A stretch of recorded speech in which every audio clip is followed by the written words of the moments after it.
a lot of subcontractors are doing work for free or at a loss, and it's crazy.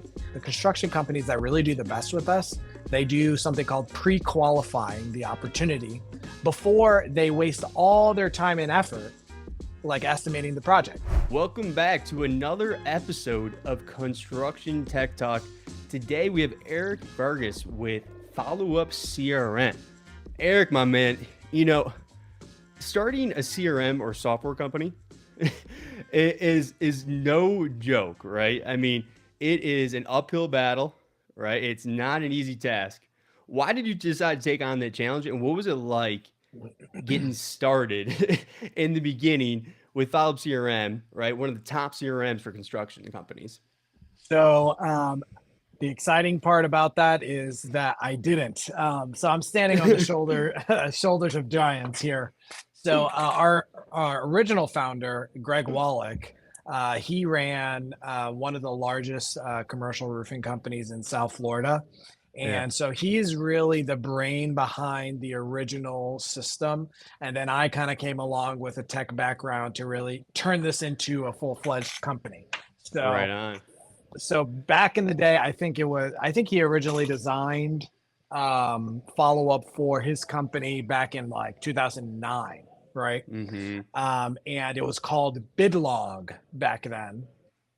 And it was actually on a CD-ROM, and he would sell it. Wow. Like before cloud, before all this kind of stuff. It was crazy. And so he bought Best Roofing back in the day for like $6 million. It was going downhill. It was drowning. And then he realized that they needed some kind of sales methodology. And so that's how Followup CRM was born. And so from there, he's been able to grow and sell the company for over $100 million. So it's been, he credits like a lot of the sales discipline and the growth over the years to what Followup was able to kind of implement structurally. Wow. So you're talking about Best Roofing? That's right. Okay. Yeah. Big company, right? So obviously very, very well known. Yep. So before he decided to create Followup CRM, what year was this? Like, what were they doing then? Was it all just like pen and paper type thing? Like, what was the processes in terms of everything that the CRM now takes place in terms of sales and communication and everything like that? Everyone was doing their own thing. That's part of the problem, right? So imagine you have a group of 10 sales guys running around the city on different roofs to do it. Who knows what they're doing, right? That's part of the problem. And right. So, this guy has all the contacts in his phone. That guy has all the contacts in his email. The guy that's been doing this for 30 years has it on a piece of paper, right? And his desk has all the Post-it notes all over the place. And then Greg's like, all right, this is not going to work. The reason why is, sometimes people leave. I think the average tenure at a company is like 18 months, right? And especially as soon as sales, somebody, sales has it might be even smaller in sales, yeah. right? And as soon as somebody leaves, they take the customers with them, right? And that's the problem. So Followup, the biggest problem that we solve is having all your customer and project information in one place so that it doesn't walk out the door when somebody leaves the company. And this kind of leads into an interesting topic too, because when you're talking about what he was able to do with Best Roofing and then Followup CRM and be able to scale to that 100 million mark or sell for that 100 million mark is, you're looking at all these private equity and all these companies purchasing these roofing companies, right? That's and right. So a lot of clients that I have that I speak with, we're talking about goals, vision, strategic planning, that's where they want to go, right? Absolutely. Because they know that opportunity is there. And so the question I always ask them is, okay, well, what are you doing to make this valuable and making someone want to purchase this company, right? And usually it's going to be the systems, the processes, the data, right? All these different things. And usually those aren't dialed in. But if you're able to dial that stuff in using these different softwares, then all of a sudden you're building a valuable company, something that someone would actually like to purchase, right? And so do you have any thoughts on that topic? Yeah, so it's all about the fundamentals. It's always about the fundamentals, right? It's the blocking, it's the tackling, it's the passing of the plays, right?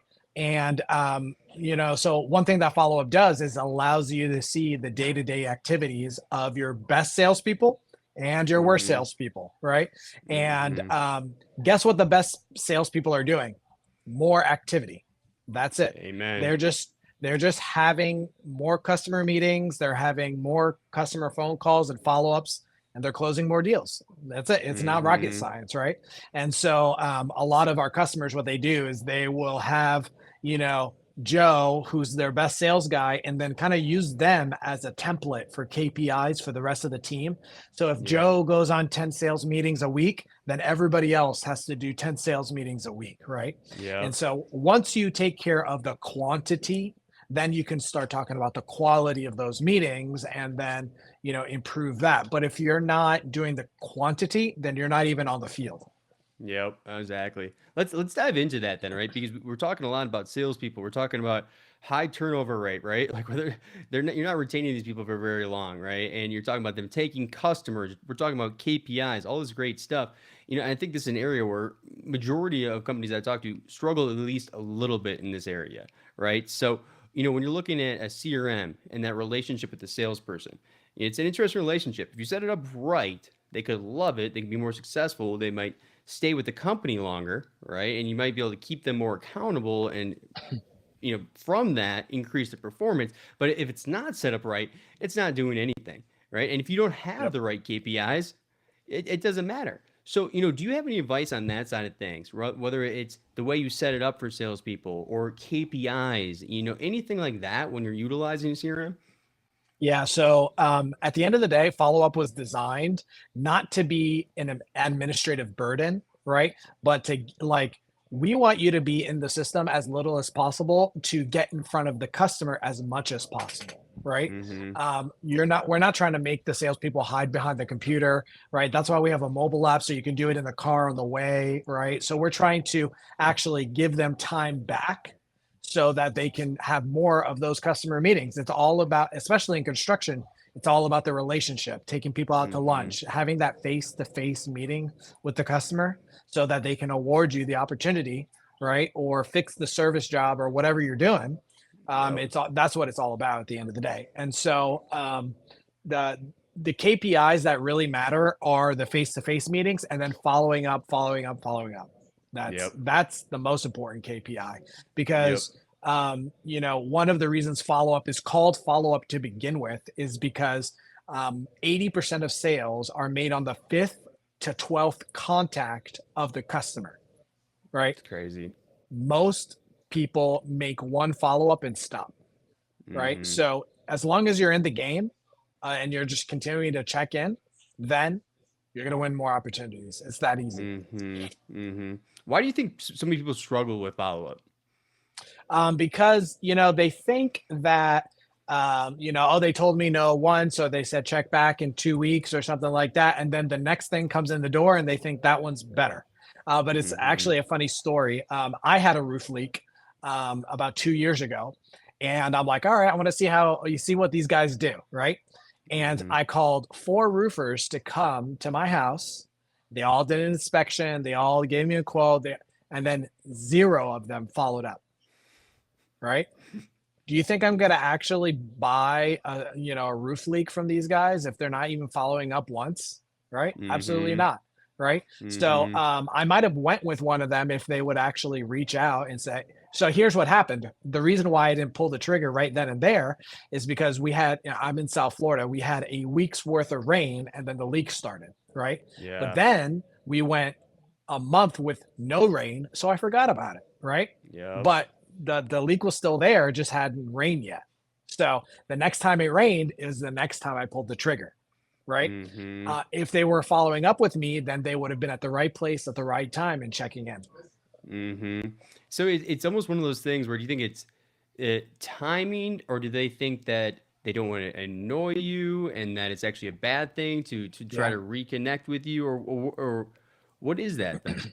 It's weird. Yeah, that's it. A lot of people are afraid to continue the follow-up process, right? But here's the magic thing. All you have to do is ask the customer, when do you want me to follow up with you? And then do it. That's it. Yeah. Right.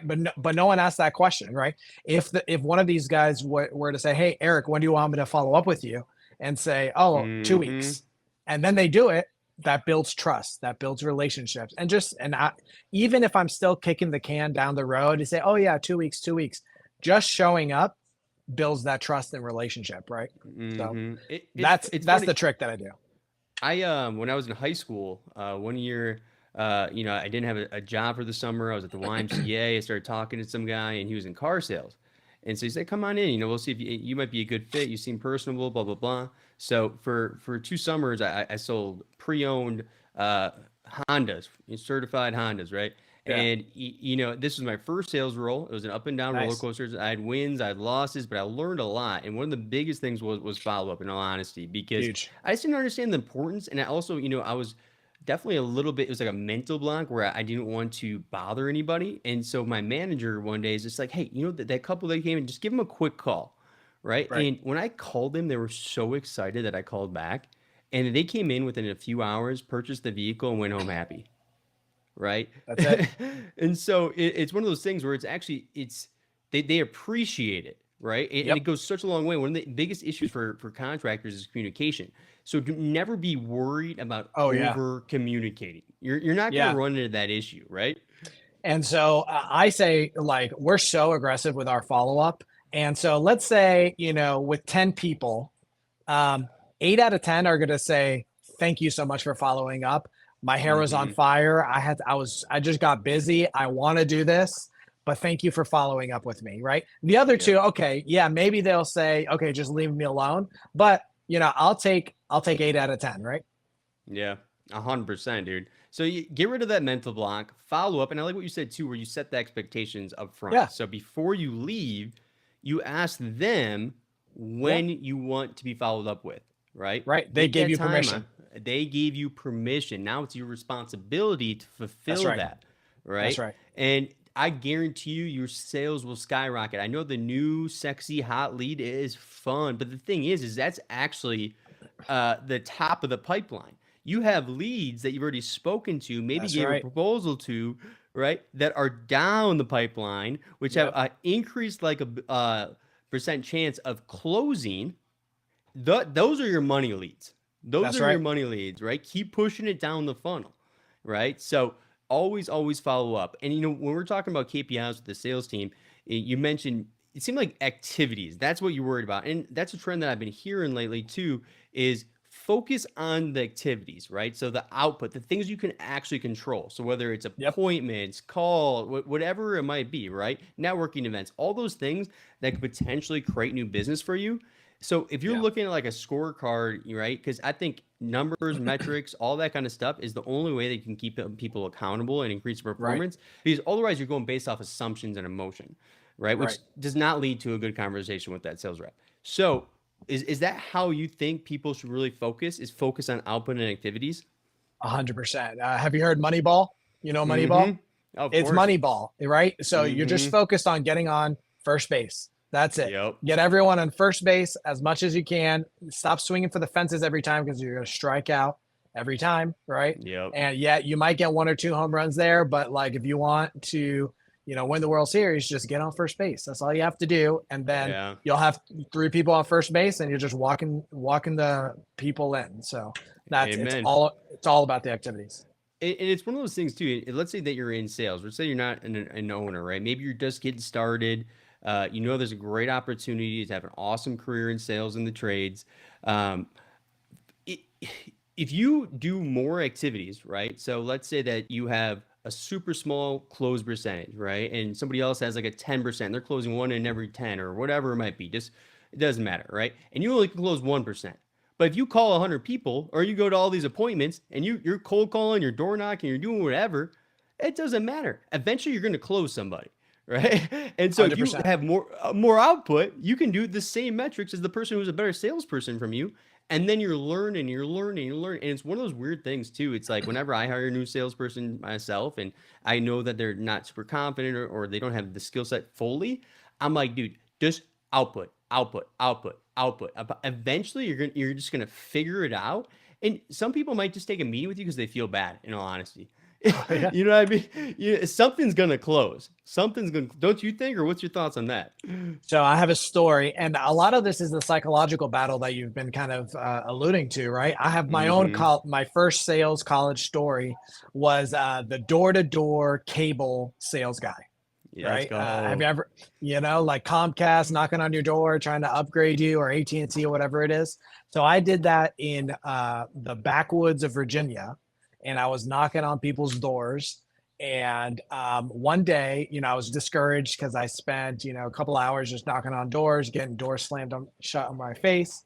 And then the second half of the day, I said, I'm going to mark down on a piece of paper every time I knock on a door. And then I'm going to mark down every time I talk to somebody, right? And then I'm going to mark down every time I get a sale, right? And so at the Mm-hmm. end of the day, I realized, okay, for every 48 doors that I knock, I'm going to talk to 7 people and I'm going to close 1 sale, I right? love it. And after that, that removed every mental block that I had, because I knew if I wanted to make 1 or 2 sales a day, I had to do 48 doors, or, Mm-hmm. um, and then from there, like sometimes I would do better, right? Sometimes I Yeah. would do worse, but it would always average out, and I made it predictable.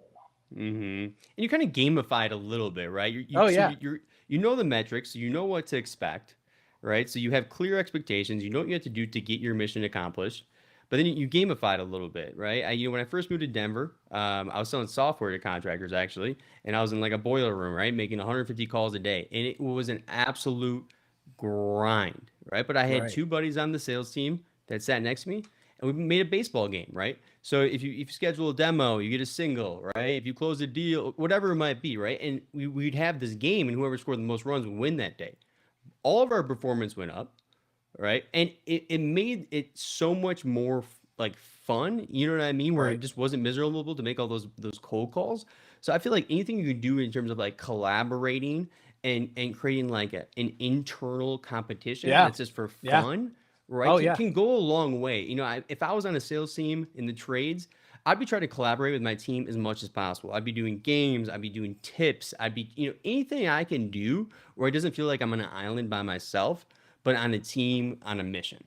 Yeah, we have this report called the Sales Leader Report on the dashboard, and you can stack rank all your guys and say who's number 1, 2. So it makes it a little fun. Yeah. The scoreboard definitely goes a long way. So when I was at that software company, we had a scoreboard too, right? And everybody's looking at it, Oh right? And yeah. that everybody cares a little bit, and Oh, that 100%. everybody would love to be on the top, Oh yeah. right? No, and then you're looking at the last 2 at the bottom. You're like, they're not going to be here too long. So Yeah, like they're gone, right? So it's one of those ways where you keep accountability.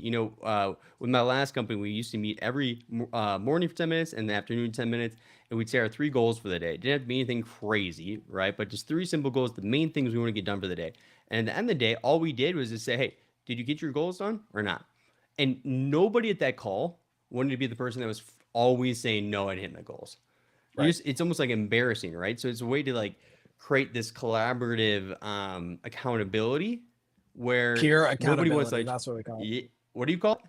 Peer accountability. Mhm. Peer accountability. Yeah. So that's basically what we're doing, right? Because nobody wants to show up to those meetings and be like, oh, hey, Yeah. I'm the only one that's letting everybody down. Yep. Yep. So now, okay, so when you're looking at like your guys' ideal clients, right? So you guys are working with construction companies. Is there anything specific for like an ideal person for follow up? Is it most people in the trade space, or who do you really fit well with?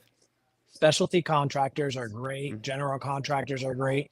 Usually, when you're bidding more than 3 to 5 projects or opportunities or service calls a week, that's when it gets too crazy, and you can't really do it in a spreadsheet anymore, right? Yeah. So, the smallest companies that we would go with is probably 5 people, right? Mm-hmm. From there, it just becomes unmanageable, right? And your Yeah. team, your sales team, your project managers, they want your help to do a good job. And this is the tool to help them actually be more productive. So, Yeah. Amen. So now, okay, let's talk about just CRMs for people in the trades. What are like some of the top 3 or 5 things that you think make the biggest impact and are like a must when you're looking at like your CRM, right? It could any kind of setup stuff. It could be integrations, it could be reports, it Yeah. could be whatever. I mean, what do you think are like the most important aspects where you're like, wow, once I saw this company implement these different features, it was just like, wow. You know, you could see the results, and all of a sudden the way the company operates or their profitability or their close rate is able to increase from that. Yeah, so it's really about standardizing and putting a structure sales process in place, right? Mm-hmm. So, like for example, in follow up, you can take your sales process and break it down into a checklist to do list for your team. So the first thing is customer meeting. The second meeting is a takeoff. The next meeting is an estimate. So it makes it super predictable, and then you can pull up an opportunity and say, okay, did Joe follow every step on the project to close the deal or not? Mm-hmm. Right. So that's huge. And then when you're standardizing the process, you're able to qualify, right? Qualify your opportunities. So the customers, the construction companies that really do the best with us, they do something called pre-qualifying the opportunity before they waste all their time and effort like estimating the project, because that can take hours and days sometimes, right? So Mm-hmm. like a quick 5-10 minute phone call where is this a project that we even want to be doing to begin with, right? Like if you're a 100% commercial company, you get a residential call and you drive out there and you're like, oh, this is a house, we don't do this kind of work. You just wasted, an hour or two doing things that you shouldn't be doing, right? Mm-hmm. So pre-qualifying, and it could just be a simple list of 5 questions that you're on the phone with the customer saying, hey, what are you looking for? Is this in your budget? What is your budget, right? If your budget's $5,000 and the project costs 20 grand, don't waste your time, right? Right. So BANT, budget, authority, time frame, and need, right? So that's just classic sales pre-qualifying questions that you can ask that will probably save your sales team, you know, like so much time so that they don't waste time on things that they shouldn't be chasing down to begin with. Mm-hmm. I love that. So what I mean, it seems like basically just like standardizing your processes, right? So Yep. having Yep. SOPs at every aspect of the sales process, so it's That's right. consistent and it's just rinse and repeat. You know what to expect. The customer knows what to expect. Everything like that. So you mentioned the qualification process, right? I think everybody gets really excited for a new lead, right? They schedule an appointment, they go out there, blah blah blah. They don't know if it's gonna be a waste of time. They don't know if it's gonna be a good fit. So what does that qualification process look like? Is it basically like you have a script or a template of, hey, this is the information we need, these are the questions that we ask, based off of that we are able to decide if it's a good fit? Can you go a little bit Yeah. deeper So into that? yeah, every company that we work with might be a little bit different depending on what kind of business you have. So, like, we Mm-hmm. have a general contractor that has a full form that their customers have to fill out. Like, is this a bid bond or not? And, where is the project located? What kind of work are you looking for? Right. Other companies that might have like a simpler kind of service or offering, like a residential roof repair or something like that, might have a really quick pre-qualifying um, process to get, the customer out the door.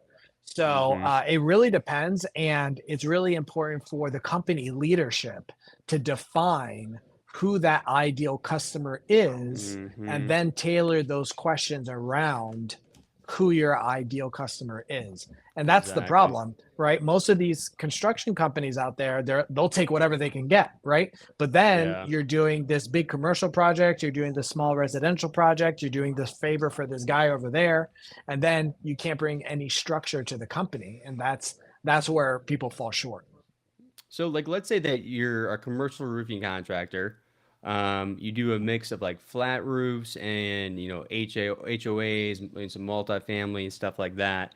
Is it kind of like a situation where, hey, maybe those are your two or three ideal customers, and then you kind of template out the process for each one of those in terms of qualification, sales process, all that kind of stuff to fit their needs. You find out what kind of a lead it is, and then tailor your templates and your process to that. Yeah, that's right. Actually, Best Roofing is a really great example of this, right? So back in the day, they would bid everything that they got the opportunity to bid at, right? And then Mm-hmm. after 6 months of bidding from the platform, they were able to get some reporting and analytics and say, okay, who are our best customers? Who Mm-hmm. are our highest profit customers? Who do we win the most with?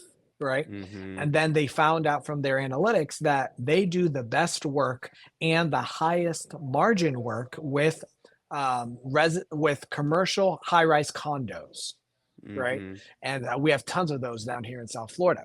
Oh And yeah. so what they did is they specialized 100% on those commercial high-rise condos and Wow. became almost like a premier like a premier contractor for that kind of building, right? 100% So they went? pretty much, right? Wow. And so I think it was like 80% of their business was Wow. geared towards that. And here's the magic. They were able to charge more because they were an expert on those kinds of Mm-hmm. buildings. And there's this famous island in Miami called Fisher Island. It's where Jeff Bezos just bought a house and all these famous people just bought a house, right? And they got this huge $3 million project because they are the luxury brand of commercial roofing. You never thought that would Wow. exist, but that's how it works, right? And you Yeah. build the trust with the customer when you Mm-hmm. specialize. It's crazy. It's less is more in business, right? And we Yeah. would take every single opportunity that we can, but it doesn't matter what industry it is. If you look at just business in general, the ones Hmm. who are making the most money, the ones who are the most well known and understood in terms of what they do, what they're the best at, they become the best at one thing, right? That's And right. they do it over and over and over again. Just think about when you're onboarding new people in the team, right? And you're building out these processes for your company. If you have to do it for one or two things and compared to five or six different things, it's just so much easier in all levels, even at the marketing standpoint, right? So when it's your website, your content, your emails, everything like that, if you slim that down and just to one or two things, everything's just so much easier. Oh yeah. It's crazy, man. I wanted to ask you, I wrote down some other questions here. I think I'm gonna start at the top though, in terms of just like the process, right? So if like a lead coming in and everything Yeah. like that, let's focus specifically on what we just said before, the commercial roofing company, right? So when you're looking at a commercial roofing company, obviously the sales process is gonna be different than a homeowner, right? So let's say Yeah. that a lead comes in and maybe you're struggling to schedule the lead, whatever it might be, but you need to keep following up with that. Now, on the commercial side, what does that look like in compared to a residential contractor? How are you following up with somebody? It could be a business owner, a facility manager, property manager, Yeah. something like that. Yeah. So on the commercial side of things, if you're putting a new roof on the building, like sometimes you have to get a board approval, right? Or Mm-hmm. sometimes you're dealing with a property manager, right? It's a B2B transaction, right? Yeah. Where a residential is going to be a B2C transaction where you have to make sure the husband and wife's home, right, to make the decision on the roof, right? Which is going to be a shorter sales cycle typically, right? Where the B2B, the commercial side is a more complex, lengthy process that could take 12, 18 months to close, right? Mm-hmm. Yeah, I mean it's crazy, right? So I mean, but what about like the lingo, I guess, right? So when you're speaking to that person, like for example, Yeah. let's say with a homeowner, you could maybe send an automated text message, an email, whatever it Right. might be, right? Would something like that work on the commercial side, or is it one of those things where it's a higher level business relationship, and you have to be a little bit more like fundamentally sound and professional? I don't know if that's the right word, but 100%. what would 100%. you say there? Yeah, so I mean, on the residential side, you're trying to sell the color of the roof, right? Mm-hmm. But when you're presenting a $3 million re-roof to the board, you're talking about ROI and the return on their investment for their building, right? This is a Yeah. financial conversation a financial investment for 10, 20 years. So Yeah. yeah, it's definitely a different type of sale when it comes to the B2B, and that filter. That's why it's so important to know who your ideal customer is, because the person that's going to do really good in front of, the husband and wife is going to be very different than it's going to be in front of the board, right? Yeah, 100%. So if we were looking at like Best Roofing, right, and we have one of these sky rises in Miami, um, and you're speaking to them and you're giving them pitch, what do they want to hear? Like, what should these companies be talking about in a pitch for a customer like that? So if Best Roofing was pitching to the board, Yeah, if they're pitching to the board, what does the board want to hear? You know what I mean? I think that some companies just kind yeah. of talk too much about themselves or how they're the best or whatever it might be. Like, what do they really care about? They care about basically they have, if you're on a board, you have buddies who are on the board, and you hear all the horror stories of that. They hired Chuck in a truck to fix their roof and somebody fell off, and they have the insurance policy and like the safety measure, like all this stuff, right? So they hear about the train wrecks all the time, right? So Hmm. that's what they want to hear. They want to hear that you're going to show up on time, do a good job, everyone's going to be safe, right? And you're going to get the job done in a timely manner that you guys agree on, right? Again, to your point, it's that professional conversation that you have your stuff together as a contractor, right? Yeah. And that's what they care about. And when you're dealing business to business, the stakes are higher, but the transactions are bigger and the margins are great. So, Yeah. that's what you get.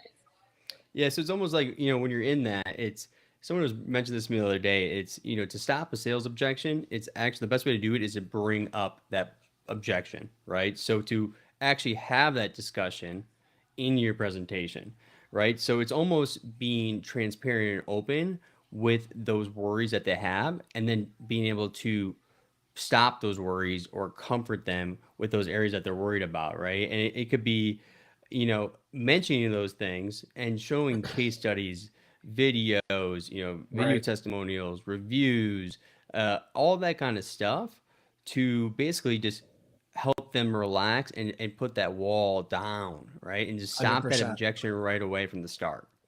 Yeah. The junior salespeople try to avoid the objections. The Mm-hmm. best salespeople bring up their objections for them, right? So I Yeah. teach my salespeople, I say, on the call, try to kill the deal with what they're concerned about, right? Yeah. So, let's say Follow Up doesn't integrate with this or that random tool. Like, I don't want them to have 10 demos just so their biggest concern kills it at the 10th call. Just kill it on the Yeah. first call, right? Yeah. Don't waste everyone's time, right? Yep, I love that. I love that. What about? I want to go into the estimating process, right? And so I love just the process of that of estimating. Whether people are using measurement tools and building out templates and making it look presentable, all this kind of stuff to close more deals, be more accurate, have better profit margin, impress the customer, be on brand, really stand out in comparison to other estimates that people are getting. And the commercial side can be so complicated in comparison to the residential, right? Do you have any advice or tips on just that estimating process that people sometimes they're taking too long on it, they're not doing it accurately, whatever it might be, because it is an area that I see a lot of people struggle with. I know it's not directly correlated with follow up, but there's definitely that relationship there. Yeah, so that's one of our features actually. We have a Oh, you guys proposal do have that. Okay. Yeah, so we don't do the estimating, but we do the proposal Right. generator, right? So you get all your estimate, you put it into the proposal, right? Mm-hmm. And so, my customers, I've had a couple of customers tell me this, that whenever you deliver a proposal, no matter how big it is, they look at the first page and then they look at the last page for the price, right? Really? That's They don't care about what's in between, right? no matter Because what you put usually, in there. Yeah. yeah, that's the legal stuff. That's they so make your cover page as nice, as beautiful, as brand as possible, and then make the last page as beautiful as possible, right? Yeah. Some of our customers get really fancy with it, and they put like pictures of the front of the building and all this kind of stuff. But that's what I would say is the Do you most think that important matters part. though? Like the What? customization, like, adding the photo, because you said, hey, the first and the last, but like Yeah. telling the story, making it branded, right? Like having the picture on there. Do you think that goes a long way, or is it one of those things where it's kind of a little bit more fluffy than needed? Is definitely fluffy. So is it going to win you the deal? No. Is it going to Mm-hmm. build your brand? Yes. Right. Mm-hmm. So you can't have a crappy sales process and have a really nice proposal and expect to win the deal. Right. Yeah. You can have a great sales process and then your proposal be really nice and we're like, yes, this makes a lot of sense. Right. Mm-hmm. Um, but a lot of people think that, oh, because my cover page is pretty, I'm going to win the deal over this other guy. Not necessarily, right? It's the whole customer experience that matters the most. Yeah, 100%. But if you are charging those premium prices, right, like a best roofing, playing the part definitely helps, right? So Right. some of the stuff, it might be fluffy, maybe the stuff doesn't close you the deal, but you got to play the part, right? So if you're Right. pitching one thing and you're not looking like it, come on, man, you can't be charging those prices if you're not playing the part. So you guys are integrated to a variety of different tools. I saw that you guys are integrated to Estimating Edge. Can you kind of go into a little bit about that? And maybe, if a contractor, says, oh, a tool like that might be too expensive, or, they're doing an out of date estimating process.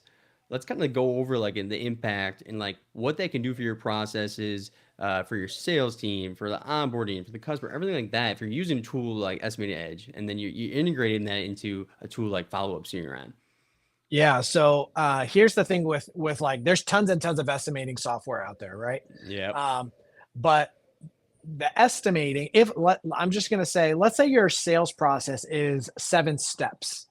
Mm-hmm. Estimating is one of the 7, right? Mm-hmm. And so a lot of contractors, they think that, okay, I'm going to put my estimate together, right? And then I'm going to give it to the customer. Follow up is built around, the entire sales process, right? Mm-hmm. So tracking the lead, tracking the customer, tracking the relationship. And then we integrate with the Edge and other estimating tools so that you can push that data into there and then pull it back and then continue on in the sales process. Just because you give them a price doesn't mean it's over, right? It's actually Mm-hmm. just begun, because that's when the negotiation begins. That's when the follow up starts. That's when the price is on the table, and then we have to try to close the deal. So Mm-hmm. that's why the entire sales cycle is really important. And estimating alone isn't going to bring the deal across the finish line. But it does make the salesperson's life easier though, right? Where if you have a tool like Follow Up and you're having that data accurately have the measurements and push to your proposals, right? And it speeds that process up. I think because I do think that's an issue where people spend too much time in an estimate, right? So you're all excited about this Right. new one, and it costs you a lot of money to get an estimate out, right? All Right. the time and everything like that just to get that estimate out. So if you can shrink that down, you can get more estimates out quicker, right? You got more jobs or more opportunities out there. Like, do you agree that's still pretty important step where it's like, wow, now that's streamlined, and then once that's out, now I can go focus on the follow up, which maybe I can automate some of it. Yeah. So we save a lot of time and money with our customers because, Mm, especially if you're a bigger contractor, you might have one guy doing the sales and you might have another guy doing the estimate, right? yeah. And so we have a feature called workflow coordination. And so let's say you're doing the estimate and I'm the sales guy. I can trigger a notification to you and say, hey, it's time for me. I need the estimate done by, November 9th, and make sure it's in the project file by then because I have a customer meeting November 10th, right? Mm-hmm. And so a lot of the time it takes to put out an estimate is just coordinating different people doing different things, because I didn't know you were in Miami when I'm in Fort Lauderdale, tomorrow, right? A So hundred it percent. definitely streamlines the processes. So what about, we talked about, profit margin and stuff like that. So this is something that I see. I've worked with contractors of all shapes and sizes. And the ones who aren't on the commercial side yet, they want to get into the commercial side so bad, right? Right. And Right. they don't care. They're just going to jump right in. And I get it because, as a business owner, I'm the same way sometimes. I get excited, right? And I make impulse moves and sometimes I do things before I'm ready. But with the commercial side is a little bit more intimidating and there's a little bit more threat, right? Especially if you're just getting into it where you might not have, a ton of cash flow and experience and stuff like that in that area. So one of the areas that I see an issue is just like job costing, understanding your profit margins, seeing what projects you're profitable. Like I've had clients do jobs that are millions of dollars and they didn't know if they were going to be profitable from that project, right? Or, Oh yeah. I'll see that, a company who is in doing like a variety of different services and they don't know what services are fueling their businesses and which ones are killing it. So how do you get that dialed in? Because it's very overwhelming for a lot of people. I would say that's one of the biggest areas Totally. that I see people who are very intimidated by the topic. Yeah, a lot of subcontractors are doing work for free or at a loss, Yes, and it's crazy. it is. And so we integrate with a lot of the major accounting ERPs for the construction industry, like Sage, Foundation, Viewpoint, Procore. We integrate with a lot of these companies, and what we're finding is our customers, they're setting a gross margin floor of what they're bidding, right? So, like one customer says, we don't bid anything that is less than like 15% gross margin. Hmm. That way we know, if something happens, we'll still come in at 10, right? So that's why, again, pre-qualifying these opportunities is super important so that Yeah. what you're going to save yourself a lot of pain if that like you're bidding to the right people with the budget. So because things happen on the job site, right? Maybe the Yeah. project, there's a storm that delays the project. Things happen, and you have to have that built in to protect your livelihood. Even material costs, Oh right? yeah. If you look at Oh the yeah. material cost, you could send a proposal, Oh right? yeah. And then 6 months from now, Changes tomorrow. Yeah. yeah, right. Tomorrow it could change, right? Like how do you handle that? Do you have something like do you have that just kind of baked into the profit margin, do you think? Or do you think that like it's one of those things where you almost re-give the proposal or have like a timeline of how good that proposal is valid for? Yeah. So this is really where the skill of the salesperson really comes into play. Number Hmm. one, always have it in your contract legal terms, right? That, materials are going to fluctuate 5 to 10%, whatever it is, right? But the quality of the salesperson to have these conversations up front with the customer and say, all right, this price is $1 million, but materials fluctuate. So I just want to get ahead of that with you and discuss that with you Mm, before it happens, and setting that expectation so that when, the pricing goes up 2%, 2% on $1 million is a lot of money, right? So it hmm. necessitates a conversation. And so the more you can do upfront, the better. You can almost bring that into as like a into your sales presentation or in your pitch as a compelling offer or incentive to move quick, where you could almost bring data, right? A graph, a visual of just like material costs and Right. how quickly it's rising. And Oh say, yeah. hey, I just want to let you guys know, hey, we're always looking to make the most cost effective and solution for you guys. I just wanted to show you guys some important data. If you look here, material cost has been raising by XYZ over the last Yeah. 6 months. It is Yep. absolutely insane. I definitely want to lock in these pricing for you, but we got to move quick on it. So, Yeah. not being pushy, but just want to make sure we have the best value and the best solution for you guys. So, if we are ready to go, I'll make sure we lock in that best pricing for you guys right now, and we'll be locked in and we get to go. Yeah, Right? yeah, Something, and something like that. and you're working on their behalf, right? Yep. And so if they kick the can another 6 months or a year, I can guarantee you the prices are going to be lower, right? Yeah. So like, why wait, right? You know what? You could even take two estimates, right? You can say, "Hey, this is an example here, right? We're not going to talk about the customer or the actual building. We're going to block that off, just protect them." But if you see here, we had a customer that we gave this estimate to, right? And it was Yep. 1.2 million, and then they waited 6 months. It raised up to $2 million.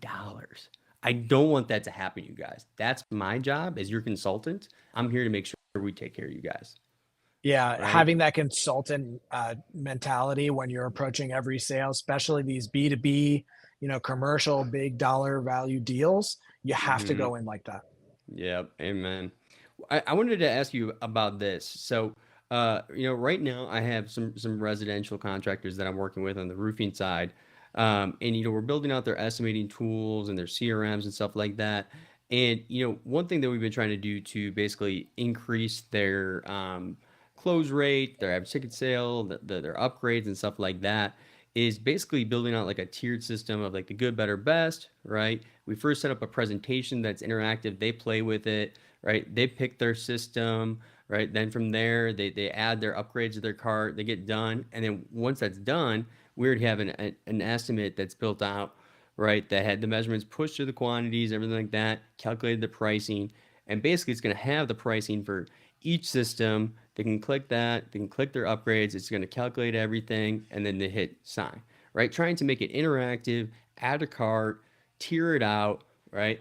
Do you think anything like that works on the commercial side, or is it one of those situations where it's so complicated that you basically have to come in with that, or could you come in with coatings, replacement, X, Y, Z, and give them different options and kind of let them decide their best solution in an interactive experience?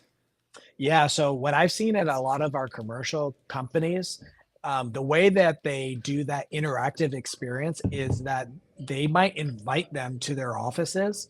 Like for example, Best Roofing on their third floor, they have like a demonstration area where they have like a fake Mm, roof where the customer can come in and actually feel a TPO and feel whatever materials and choose these materials for their roof, right?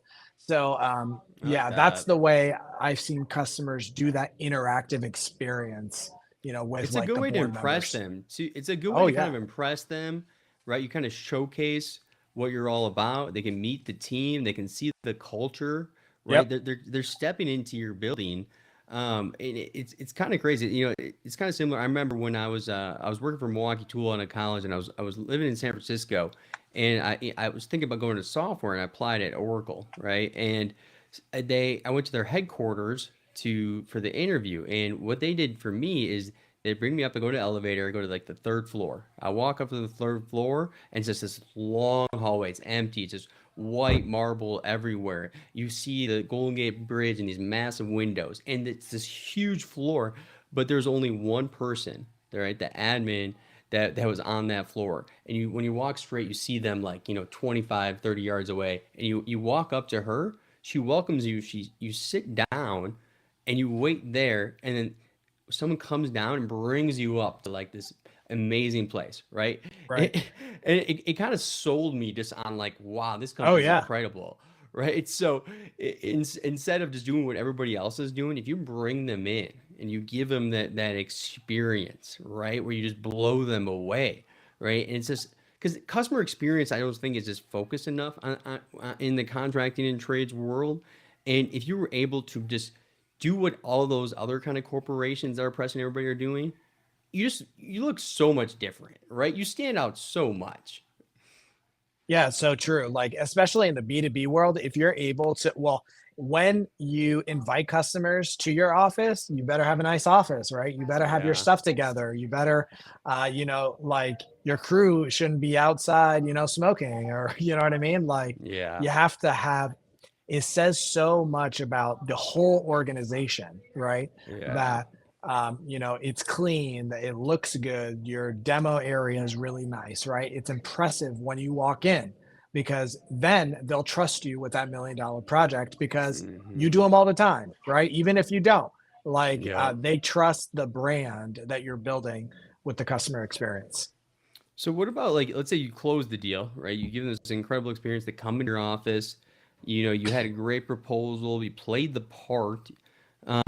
You close them at a higher price than other estimates that they had because they trust you. That you're the person that they believe in.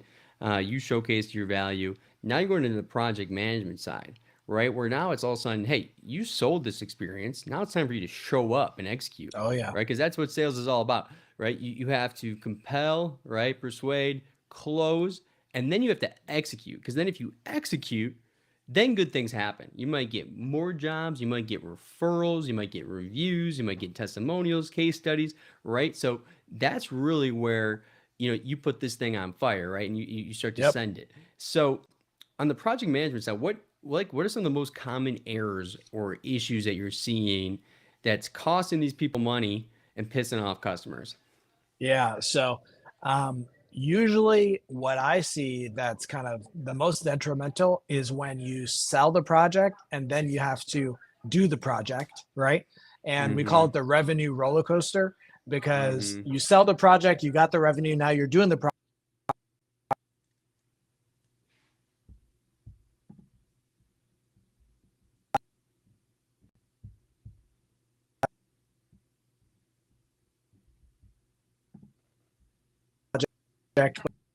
But then what happens when that project is Mm-hmm. done?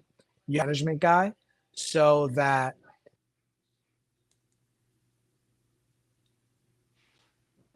they can focus on, Mm-hmm. you Oh know, yeah, 100%. I love that. So I have one more thing that I wanted to touch on. Then we'll kind of close it up. But before I do, if people are interested in follow up, what's the best way to get started or learn more or get in touch with you guys? yeah, so you can just go to our website, followupcrm.com, and we have tons of videos. We have, we can do a demo, whatever you guys need, just hop on there and reach out to us. Definitely worth checking out, guys. Right? Especially if you're in the construction, maybe even the commercial side, and you're trying to scale, and you're noticing your processes aren't as clean as they should be, and you're having issues in the areas that we're discussing. You guys need some kind of solution, right? And they got great reviews. They've been in the space for a long time. It was built for a company that had the issues and desires that you currently have, and they were able to achieve that with this tool. And now they're providing it to you guys. So don't recreate the wheel. If you know that something works, right, and it was able to have that kind of success for best roofing, at least check it out. It's going to be worth your time. You got to grow, you got to develop, you got to kind of step into this new era of the contracting world with these different softwares and technologies. So my last thing I wanted to ask you about was like the vendors and subs, right? So if you're like a GC and stuff like that, I would say this is another area that people do struggle with, just because they don't really understand how that relationship works with their vendors and subs, how they should handle that in their software, how they keep them accountable, how they make sure communication is streamlined and stuff like that. What advice do you have there to make sure that it's not just about the customers, but it's also, and not just about your internal team, but your external team, right? Those partners, and making sure that that's all streamlined as well, because that area is also crucial. Yeah, so it's all about communication, all right? Hmm. Communicating as much as possible before, during, and after the project. And that's one thing that makes follow up really nice is that you have one project page and then all the people, the stakeholders on the project can be listed on that project page. So you can send out an email update to 4 or 5 different people to let them know what's going on, right? So Hmm. over like no one got hurt from over communicating to the Hmm. stakeholders on a project, right? Usually, Hmm. whenever there's an issue is because someone forgot to communicate or they got busy with something else. So that's the most critical part is over Yep. communication. Yep. I love it, man. Well, Eric, it's been an absolute pleasure. So now, when I close this out, I always let the guests take us home, right? So this is where it's just kind of like the words of wisdom, the last thing you want to leave the guest with. It could be something that you're working on. It could be a quote. It could be a book. I could care less, man. But this is where I just let you close it out, just based off what you currently got going on, might be thinking about, and advice you might have. Yeah. So what I would say, my team makes fun of me because sometimes I'll drop like they call it an Eric proverb, right? And one of my favorite things that I like to say that if you just do the right thing's gonna happen, right? And it might Hmm. not be every time, but if you continually do the right thing the right results will play out, right? So same things when it comes to sales and marketing and winning that next job. Just do the right thing with integrity and it's going to work out in the end. And part of that is getting organized with Followup or whatever system that you're doing. Just start with something because the world is heading in this new direction with technology, and you have to hop on board. There's no choice. Amen. Erik, it's been an absolute pleasure. Everybody out there, make sure you go to followupcrm.com, check them out. You can request a demo, see what they're all about. It could be that missing piece for you guys, right? That might be the missing tool, software to take you guys to the next level. And you guys know here at Better Boss, at Construction Tech Talk, that's what we're all about, right? This community, you guys, we're built to be better, right? So growth mindset, always improving. Let's keep driving to be the best. Hey, Erik, I appreciate you guys. Everybody out there, thanks for tuning in.